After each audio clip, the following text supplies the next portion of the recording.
wait tonight. Bets are off, I'm gonna find my way tonight. Wait tonight, won't you talk to me? I wanna heal your sorrow. Won't you talk to me? We'll make a new tomorrow. Won't you talk to me? Assalamualaikum warahmatullahi wabarakatuh. Kemudian akan dibuka acara oleh Bapak Ketua Umum kami dan moderator kami hari ini adalah Pak Sekjen. Kemudian paparan akan dibawakan oleh Profesor Dr. Wayan Sutapa. Joko Pitono untuk membuka acara. Bismillahirrahmanirrahim. Assalamualaikum warahmatullahi wabarakatuh. Selamat siang, salam sejahtera, salam sehat bagi kita semua. Pertama-tama saya ucapkan banyak terima kasih sekali. Ini atas nama Pak Ketum, karena Pak Ketum tadi ada kemudian mungkin terputus atau bagaimana. Terima kasih sebesar-besarnya pada narasumber kita pada siang hari ini, Profesor Dr. Insinyur Wayan Sutapa, Master Engineering. Pak Prof, terima kasih atas waktunya. Kemudian Pak Sigit Ajarsusilo, Pak Sekjen ya, terus kemudian senior-senior semua, ada Pak Edi Eko Susilo, kemudian teman-teman Pak Ari dari Jawa Tengah, Mbak Aning dan sebagainya. Pertama-tama kita panjatkan puji syukur pada Tuhan Yang Maha Esa karena siang ini insya Allah kita akan melaksanakan PPKB online di PN Intakindo ke-8. Selama masa pandemi ini kita sudah melakukan 8 kali. Tema pada siang hari ini yang akan dibawakan yaitu model MOKWIN UB ini Universitas Brawijaya kalau nggak salah ya. Ini MOKWIN nama software atau programnya gitu untuk menaksir ketersediaan air sungai sebagai dampak perubahan iklim. Nah itu kan sangat rumit nanti kalau ada listing ke sungai mungkin agak ringan misalkan seperti itu. Ya, Ibu Bapak yang saya hormati, acara segera kita mulai, kita buka. Mudah-mudahan acara ini sangat bermanfaat meskipun dalam situasi pandemi kita tetap belajar terus untuk meningkatkan kompetensi kita karena memang sesuai dengan AD/ART kita, khususnya AD pasal 6 ini adalah wajib dan kita alhamdulillah syukur untuk teman-teman yang belum terinformasi, tapi mudah-mudahan sudah terinformasi semua, kita sebagai asosiasi profesi yang terakreditasi oleh Pak Menteri mempunyai hak, kewajiban, dan sanksi. Nah, kewajiban salah satunya yaitu melakukan PPKB, itu program peningkatan keprofesian berkelanjutan. Nah, salah satu acara PPKB ini yaitu ialah dengan melakukan webinar seperti hari ini yang sudah terregistrasi tentunya di FPJK dan nanti para peserta akan mendapatkan e-certificate yang mempunyai nilai SKPK 5 tetapi bisa diperbesar menjadi SKPK maksimal yaitu 25 dengan menyelesaikan extended executive summary-nya begitu. Sekali lagi saya ucapkan ke Prof. Wayan Sutapa atas ketersediaannya, teman-teman semua, Ibu Bapak yang terhormat.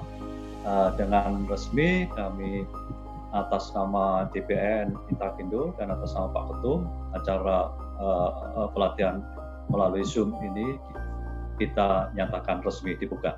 Sekian, terima kasih. Wassalamualaikum warahmatullahi wabarakatuh.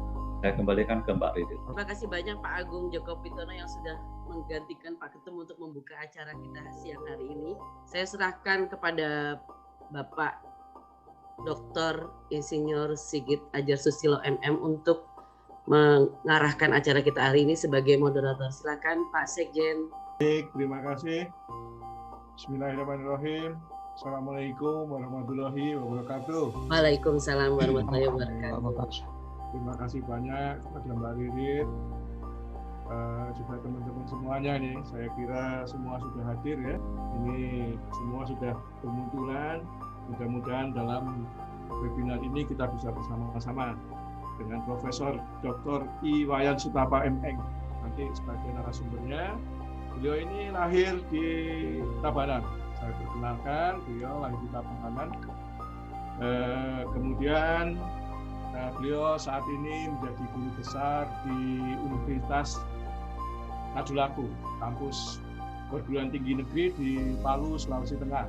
Ini nanti cocok kiranya dengan judul daripada tema webinar kali ini, karena kita tahu di tengah ini ada daerah kering.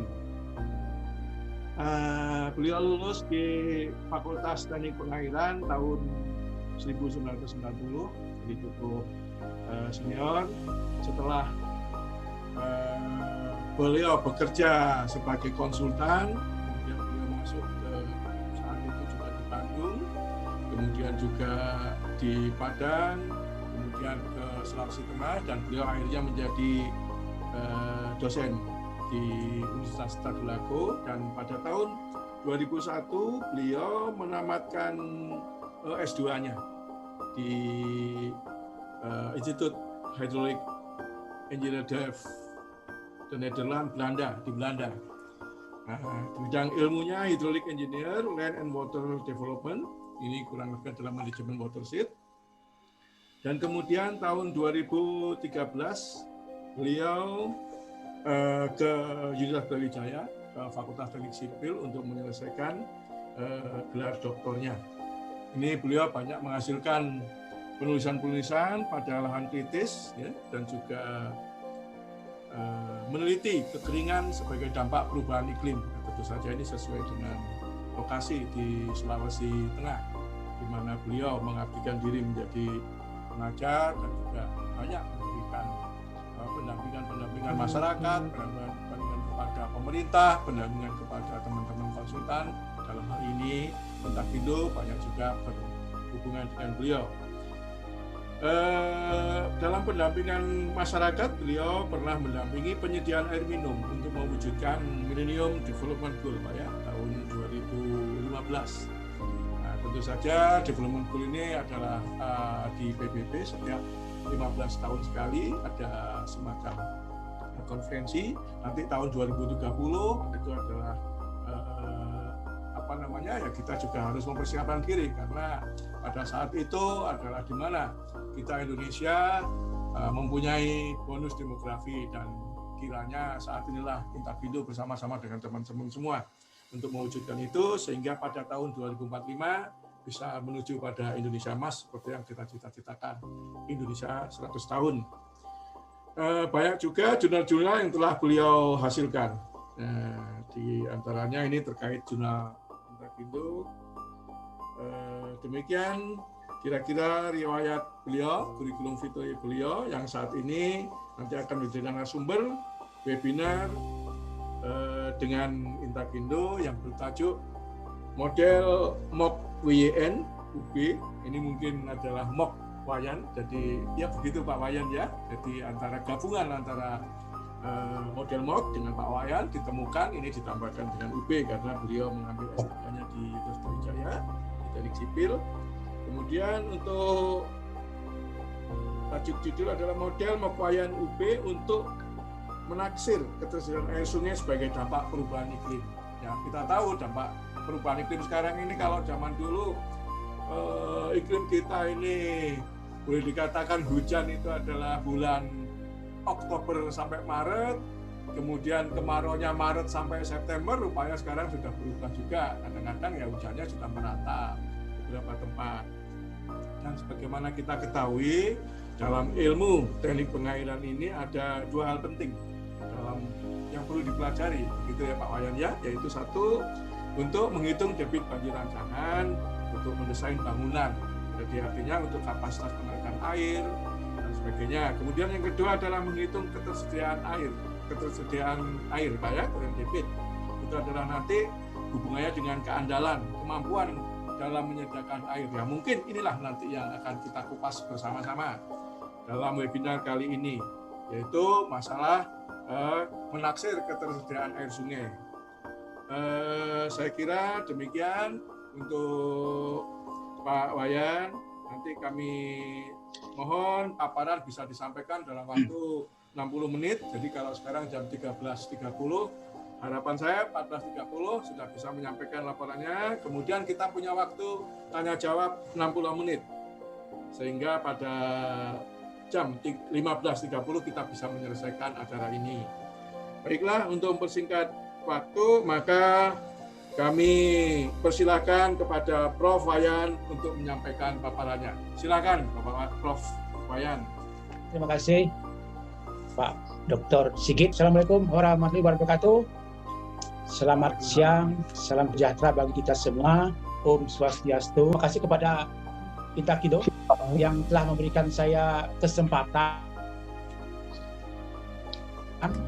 untuk sebenarnya mensosialisasikan temuan saya waktu kuliah di S3 di Bredea Teknik Sipil.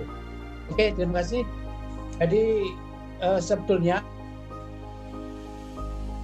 apa yang ingin jadi sangat teknis, artinya dihitung oleh engineer gitu, bukan polisi kebijakan seperti Pak Ketum atau Pak Sekjen atau para pimpinan Intakindo, tetapi ke hal yang sangat teknis, yaitu model maupun UB untuk menaksir kesediaan air sungai sebagai dampak perubahan iklim. Ya, seperti yang saya sampaikan, ini saya merupakan temuan dari hasil riset saya waktu kuliah di Teknik Sipil Brawijaya Malang tahun 2013 saya selesai. Nah, kemudian saya lanjut ke latar belakang.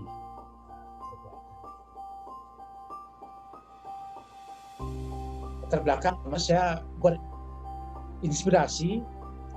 berinspirasi dari bahwa revolusi industri itu yang terjadi 1840 kalau salah di Eropa, yang menggunakan bahan bakar fosil atau batu bara, itu industrinya, sehingga menghasilkan gas karbon dioksida, CO2, sehingga menyebabkan efek rumah kaca yang selanjutnya menyebabkan pemanasan global. Nah, kemudian pemanasan global inilah yang menyebabkan perubahan iklim di bumi. Ini perubahan iklim ini tadi seperti yang disampaikan oleh Sekjen Pak Dr. Sigit, itu sekarang hujannya itu tidak lagi musimnya Oktober April hujan, atau April Maret September itu kering, sudah tidak beraturan. Jadi tidak jelas kapan musim hujan, kapan musim kemarau. Nah, di perubahan ini menyebabkan pertama berkurang hujan. Kadang-kadang hujannya sangat singkat tetapi lebat. Kemudian kadang-kadang juga hujannya musim keringnya panjang. Kemarau panjang. Menyebabkan pula perubahan pola musim, pola angin, kelembaban dan sebagainya. Nah, kemudian salah satu hal yang akibat perubahan iklim adalah mengenai ketersediaan airnya, salah satu saja yang menyebabkan atau efek dari perubahan iklim adalah ketersediaan air. Jadi ketersediaan air ini di samping adanya perubahan iklim juga karena ada peningkatan jumlah penduduk, sehingga menyebabkan peningkatan kebutuhan air. Ya, terjadilah konflik kepentingan, konflik interest antara industri, air minum, dan kebutuhan yang lain. Nah, kemudian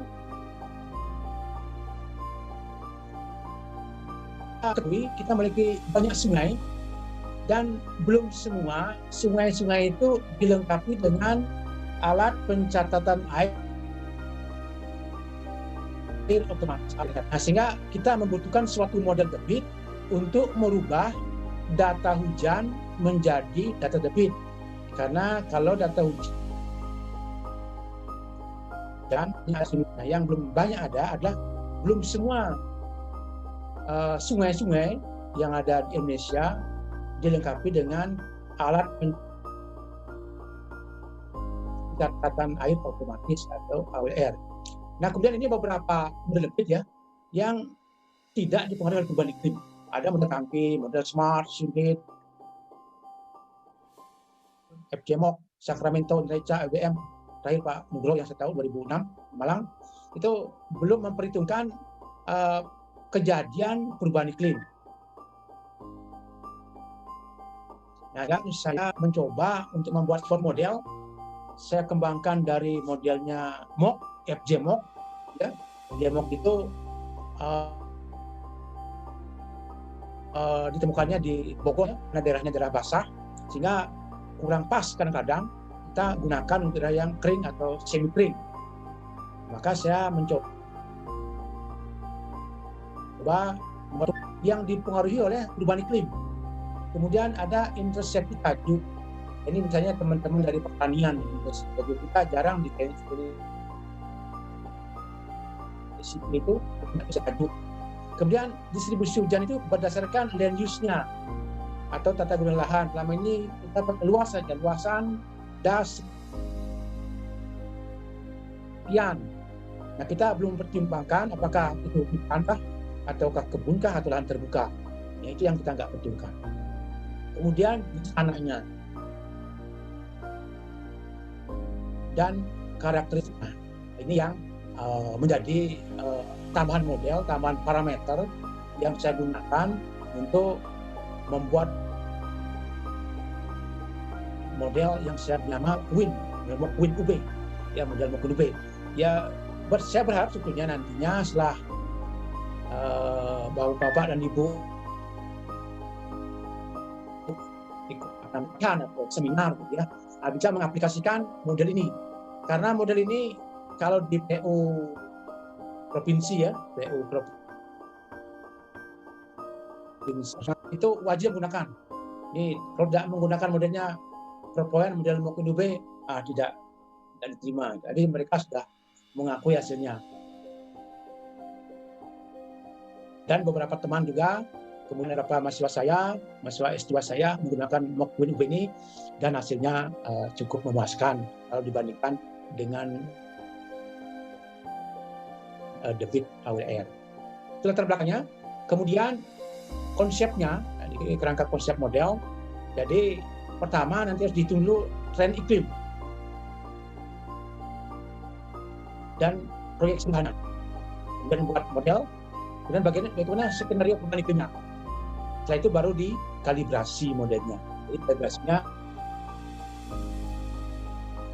dengan data PR. Itu membuat model ini, konsep model yang saya buat. Hasil model MOKWIN ini dapat digunakan ya, karena persentasenya kecil, tahunan juga kecil. Jadi hasil simulasi model MOKWIN UB ini ada hujan, ini adalah hujannya, kemudian evakuasi dan mitigasinya, kemudian itu artinya model yang tidak ada diapain, hujannya itu saja, kemudian temperaturnya juga begitu, maka hasilnya ini. Ya kan FGMOC, ada juga saya cek dengan FGMOC. Nah untuk FGMOC ini hasilnya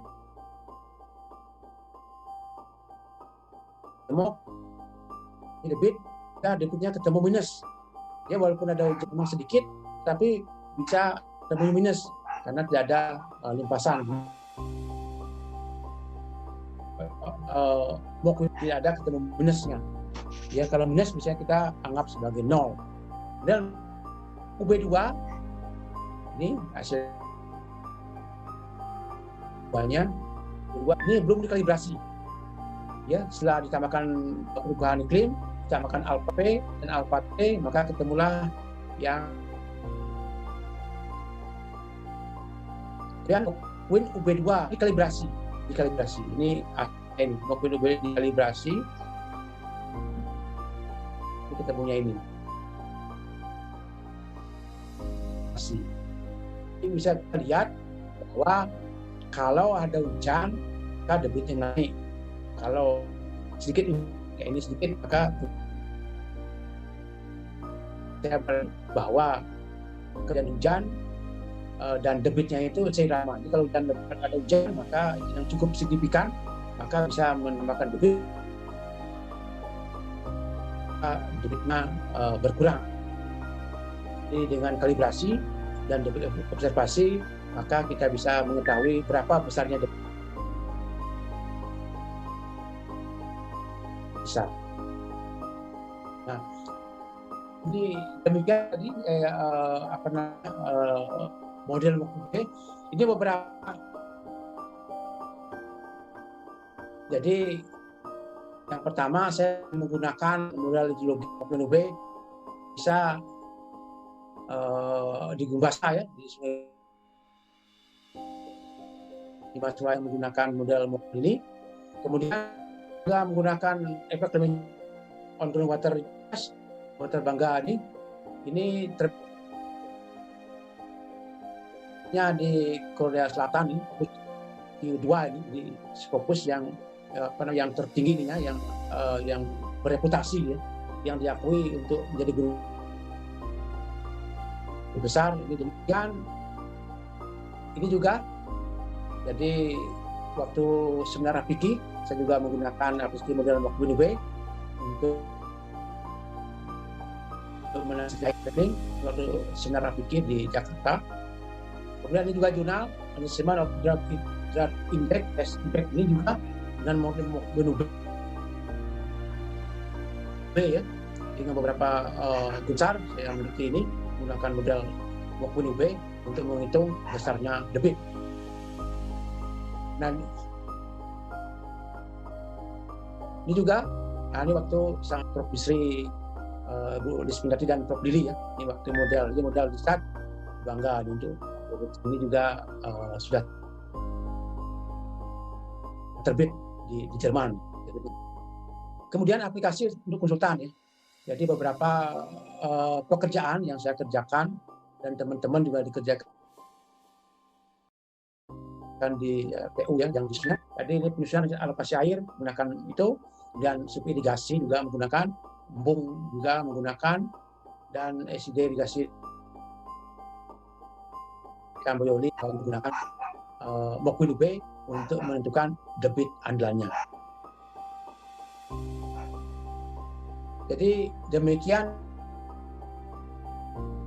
yang dapat saya sampaikan. Kalau ada pertanyaan, ada masukan kepada Bapak Ibu sekalian, sehingga apa yang saya sampaikan ini mudah-mudahan berguna bagi kita semua, dan saya sangat bersyukur sekali seandainya model ini dapat diaplikasikan di tempat Bapak dan Ibu untuk menghitung berapa besarnya ini digunakan untuk misalnya untuk PLTA, untuk air baku, untuk irigasi dan sebagainya. Demikian Pak Sigit dapat saya sampaikan kepada Pak Sigit. Terima kasih Pak. Terima kasih Pak Prof. Wayan yang telah menyampaikan materinya, makalahnya tadi. Karena hari ini kita bisa memberikan sebuah masukan yang sangat berharga, tentu saja ini dengan perubahan-perubahan iklim bagi Indonesia. Karena Indonesia ke depan menjadi sumber daripada ketahanan pangan dunia. Kira-kira demikian, dan ini pun harus kita kembangkan lagi. Saya kira demikian, mudah-mudahan apa yang telah kita disampaikan oleh Pak Prof. Wayan Sutapa tadi bisa bermanfaat bagi pengembangan ilmu kita semua, termasuk di dalamnya saling isi-mengisi, karena tidak ada memang makhluk yang sempurna di dunia ini. Kita sama-sama akan mengembangkan diri untuk Indonesia tercinta. Sekali lagi saya ucapkan terima kasih. Akhirul kalam kami sampaikan, wabillahi taufiq wal hidayah. Wassalamualaikum warahmatullahi wabarakatuh. Terima kasih Pak Prof. Wayan yang sudah membuat acara kita hari ini semakin menarik dengan diskusinya. Mungkin kita kasih tepuk tangan dengan reaction di layar buat bapak-bapak hari ini yang sudah memberikan tambahan ilmu buat kita semua. Kalau gitu, boleh nggak Pak Sekjen kalau saya minta bantuan Pak Tono Saksono untuk menutup acara kita hari ini? Baik, terima kasih sekali. Saya diberi kehormatan ini untuk menutup ini. Pada Pak Prof. Wayan Sutapa ya.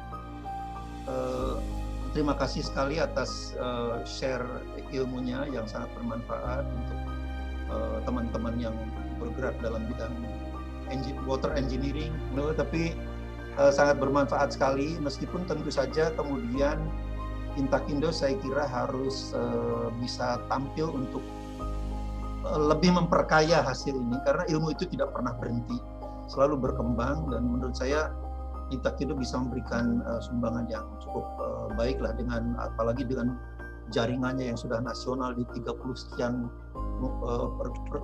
provinsi. Mudah-mudahan kita bisa ikut berkontribusi mengembangkan ilmu yang sangat bermanfaat ini. Demikian saja, Prof. Wayan, terima kasih sekali Pak Wayan Sugepa, Pak Sekjen, Pak Waketum, Bu Ririt, dan semuanya, para peserta.